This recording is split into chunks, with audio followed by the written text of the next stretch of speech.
अस्सलाम वालेकुम दोस्तों, क्या हाल चाल है सब भाइयों का। उम्मीद है कि सब भाई ठीक ठाक होंगे। तो दोस्तों आज हम आपको बताएंगे बिल्कुल परफेक्ट पेयरिंग लगाने का तरीका। जो जैसे आपके कई बर्ड्स होते हैं, कई पेयर होते हैं, आप उसकी हड्डी वगैरह से चेक करके उसको लगा तो देते हो, लेकिन वो ब्रीड नहीं कर रहा होता है क्योंकि वो उसको आपने ज़बरदस्ती लगाया होता है। तो आपको परफेक्ट और बिल्कुल ज़बरदस्त पेयरिंग करने का आपको तरीका बताएंगे। और सबसे आसान तरीका, आपने बस कुछ भी नहीं करना है, बस उनको एक जगह पे छोड़ देना है और ख़ुद ब खुद ही पेयर लग जाएंगे। तो दोस्तों आपको दिखाते हैं पेयरिंग लगाने का सबसे आसान तरीका। तो दोस्तों आज जैसा कि आप देख सकते हैं कि ये केज है और ये मेरे रूम में पड़ा हुआ है। तो हम कुछ दिन के लिए ये केज हमारे पास एक्स्ट्रा पड़ा हुआ था, फ्लाइंग केज है असल में ये। तो हम इसको अपने रूम में ले आए हैं। तो है क्या, जैसे वो देखें, इसमें होता ये है कि आपको जिन पेड़ों की नहीं समझ में आ रही ना, जिनको आप कह रहे हो कि यार ये पेड़ मैंने लगाए तो हुए हैं, ये ना बॉक्स में जा रहे हैं, ना ब्रीडिंग कर रहे हैं, ना इस तरह का मसला है। तो आपने सबसे पहले करना ये है कि उनको एक ऐसे खाली पिंजरे में ना सारे उन उन पेयर्स को छोड़ देना है। और उनके सर के ऊपर कोई ना कोई, जैसे ये दो वाइट है ना, तो एक वाइट के ऊपर के ना सर के ऊपर कोई निशानी लगा देनी है, या येलो है इस तरह के दो, तो एक येलो के ऊपर आपने ना सर के ऊपर निशानी लगा देनी है।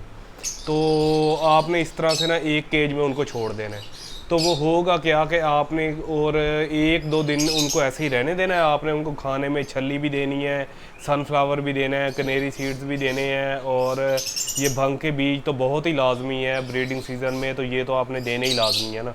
तो आपने उनको इस तरह से एक जगह पे छोड़ देना है। तो आपने करना क्या है कि किसी उसके एक साइड पे आपने जो है वो बॉक्स लगा देना है उसको, कि इस तरह से बॉक्स लग जाए।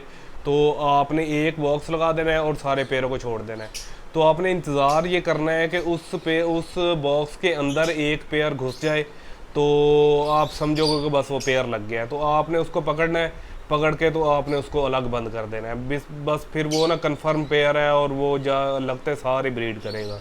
तो जिसको आप ज़बरदस्ती लगाते हो वो ब्रीड नहीं करेगा। तो आपने इसको इस तरह से एक एक केज ले लेना है और उसके अंदर जो जितने भी पेयर हैं वो छोड़ देने हैं, और उनमें से वो खुद ही पेयर बनेंगे। तो वो बहुत ही अच्छी ब्रीड करेंगे। तो मैंने अपने जितने भी पेयर हैं लव बर्ड के, कॉकटेल्स के, इसी तरीके से बनाए हैं, और वो माशाल्लाह से बहुत ही ज़बरदस्त ब्रीड कर रहे हैं। अब जैसे ये वाला है, तो अब इसको ये पसंद आ गया है, लेकिन इसकी फ़ीमेल ये बैठी हुई है। तो ये देखेंगे कि ये उस वाइट वाले के साथ मिलता है या ये वाले के साथ मिलता है। तो इसका जैसे ही पेयर बनेगा तो इसको भी हम अलग कर लेंगे। तो जैसे ये देखें दोस्तों, ये अब ग्रीन वाले के पास वाइट की फ़ीमेल जो है वो बार बार जाकर बैठना शुरू हो गई है, और इसी तरह से इसका जो है पेयर लग जाएगा।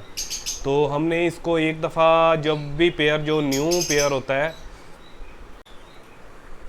तो दोस्तों जो आपका न्यू पेयर होता है, जो आपने अभी पट्ठों से पेयर अपने बनाए होते हैं और तैयार किए होते हैं, तो कई दफ़ा ऐसे होता है कि उनका जो है भाई भाई के साथ और बहन का बहन के साथ इस तरह से ना फ्रेंडशिप में उनका पेयर लग जाता है।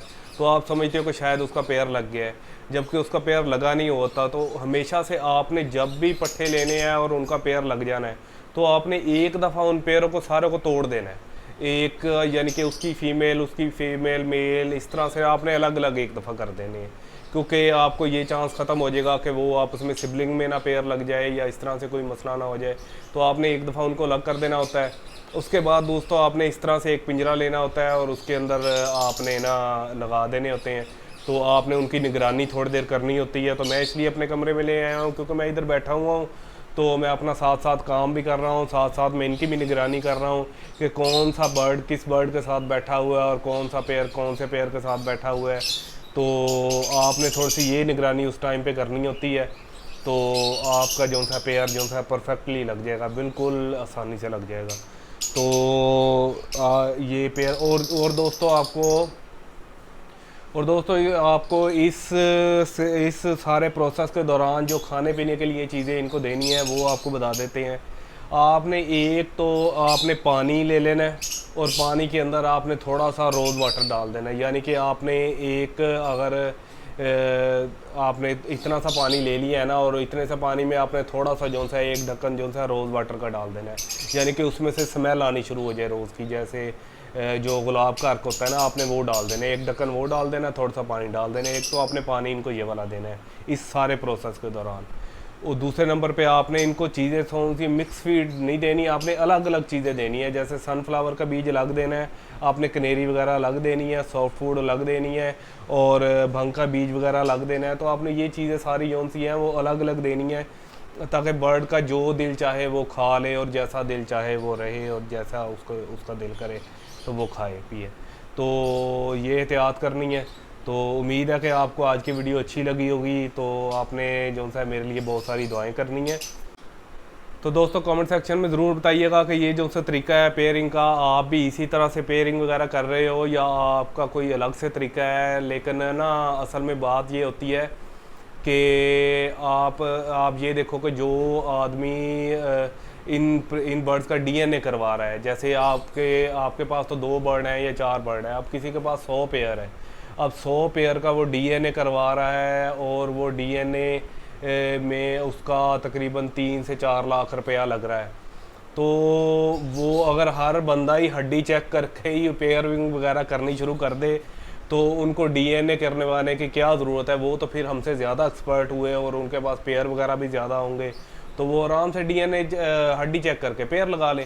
तो हड्डी चेक करने से पेयरिंग कभी भी नहीं होती है, क्योंकि मसला ये होता है कि जब आप बर्ड को पकड़ते हो ना तो बर्ड आ जाता है गुस्से में।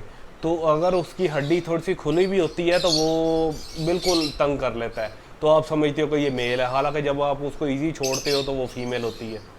तो जब बर्ड को जब भी पकड़ोगे आप, तो परिंदा कौन सा आदी होता है, आपने जब भी उसको पकड़ना है तो उसने डर जाना है।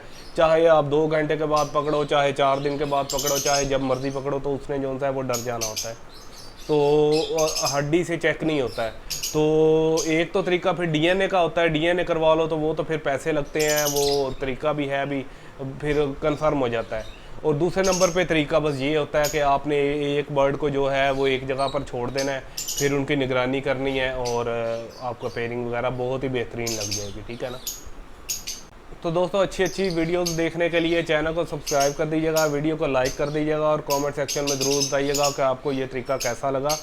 तो दोस्तों अपना और अपने प्यारों का बहुत सारा ख्याल रखिएगा, हमें अपनी दुआ में याद रखिएगा। अल्लाह हाफिज़।